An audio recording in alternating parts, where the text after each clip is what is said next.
নমস্কার বন্ধুরা, আমি মন্দিরা। আমার ছোট পরিবারে আমার ছেলে মেয়ে, আমরা হাজব্যান্ড ওয়াইফ, আমার শ্বশুর শাশুড়ি আছে। এই যে ছেলে আমার ক্লাস 5-এ পড়ে, মেয়ে পড়ে ক্লাস 12-এ। আমাদের একটা ছোট গ্রসারি শপ আছে, হাজব্যান্ড একটা জবও করে। যখন না থাকে আমি তখন এই দোকানে থাকি, দোকানটা চালাই। এই ব্যস্ততম জীবনে আমি সারাদিন কী কী খাই চলুন আজ দেখাই। এই যে রুটি করেছি হাতে করা, ফলের মধ্যে আছে আনারস, আর আজকে আছে পেঁপে, আর একটা আছে ছোলা, আর মুখ করে স্প্রাউটের একটা চাট। এই যে সকালে আমি চেষ্টা করি একটু হেলদি খাবার, অন্যদিন একটু আমলার জুস খাই, কিন্তু আজকে টাইমের অভাবে একদম খাওয়া হয়নি। এরপরে আমি একদম লাঞ্চ সেরে ফেলেছি। আজকে শনিবার যেহেতু, আজকে যে নিরামিষ থালি, সব রকম সবজি ঘরে যা যা ছিল তাই দিয়ে খিচুড়ি, পটল ভাজা, আলু ভাজা, এটা একটা উচ্ছে পাতার বড়া, বেগুন ভাজা, পাঁপড়, উপর দিয়ে ঘি ছড়িয়ে এটা খিচুড়ি খেয়েছি আমরা সবাই। আজকে সবাই আমরা খিচুড়ি খেয়েছি।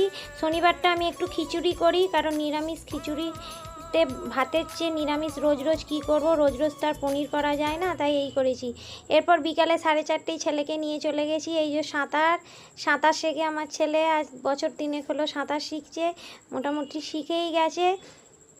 সন্ধে 6টা অবধি প্রায় সাঁতারটা চলে। স্কুল থাকলে একটু লেট হয়ে যায় আসতে। এরপর একদম 6:30টায় আমি ডিনার করতে বসে গেছি। আজকে ছিল রুটি, বেগুন ভাজা, আলু ভাজা, আর সাঁতার থেকে ফিরে আসার সময় জিলিপি কিনেছি। গুড নাইট বন্ধুরা।